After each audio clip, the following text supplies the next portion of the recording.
सामाजिक कार्यकर्ता और धोबीवन के सरपंच सैयद आमिर सोहेल ने जम्मू कश्मीर में लोगों के कब्जे से सरकारी जमीन खाली कराए जाने पर सवाल उठाया है।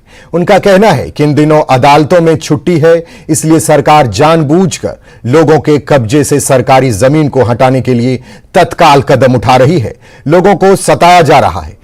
आमिर ने कहा कि बड़े राजनीतिक लोगों के खिलाफ कोई कार्रवाई क्यों नहीं की जाती। उन्होंने आरोप लगाया कि जानबूझकर गरीबों को परेशान किया जा रहा है और उन्हें घर से बेघर किया जा रहा है।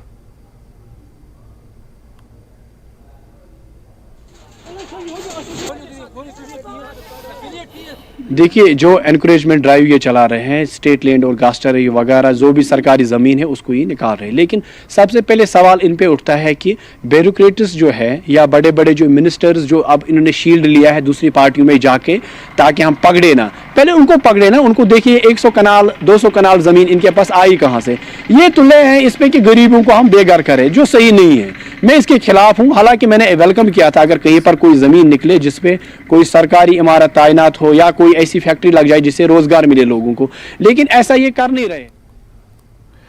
क्षेत्र के सेना के दिग्गजों तक पहुंचने के प्रयास में सेना ने किश्तवाड़ के बंदरकूट में एक्स सर्विसमैन मीट आयोजित की, जिसमें दर्जनों पूर्व सैनिक, विधवा, वीर माता शामिल हुए। इस दौरान सेना ने पूर्व सैनिकों को उन योजनाओं के बारे में जानकारी दी जो उनके और परिवार के लिए फायदेमंद हैं।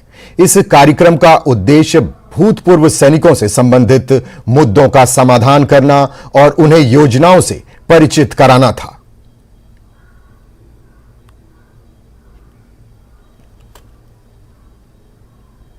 जो एक्स-सर्विसमैन के पॉइंट थे वो पॉइंट कमांडर साहब तक पहुंच गए और कमांडर साहब ने आश्वासन दिलाया कि मैं ये पॉइंट इस पर गौर करूंगा और होंगे भी, मतलब कर देंगे, क्योंकि हमारे यहाँ पर जो डिस्ट्रिक्ट किश्तवाड़ में मेरे जो एक्स-सर्विसमैन हैं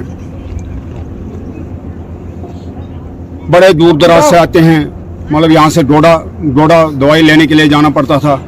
पहले ये सिस्टम ठीक चल रहा था, बीच में कुछ प्रॉब्लम आई कि जब भी इंडियन आर्मी एक जैसे देश के लिए कवच बन के रहती है, इस तरह मैं जैसे पंचायत मुख्य क्षेत्र की मैं अपनी बात करता हूँ, ये हमेशा ही आज नहीं एक कोई भी मुसीबत के लिए मेरी एक लोगों के लिए एक कवच बन करके खड़े रहती है। वो किसी भगवान न करे जब कोई एक्सीडेंट हुआ है, पता नहीं कितने दफा हुआ भी है, कोई वो गाड़ी का एक्सीडेंट हो, किसी लोग का एक्सीडेंट, ये सबसे एडमिनिस्ट्रेशन से भी आगे हमारी इंडियन आर्मी वो खड़े रहती है, स्पेशली अलियानार और भंडारकोट।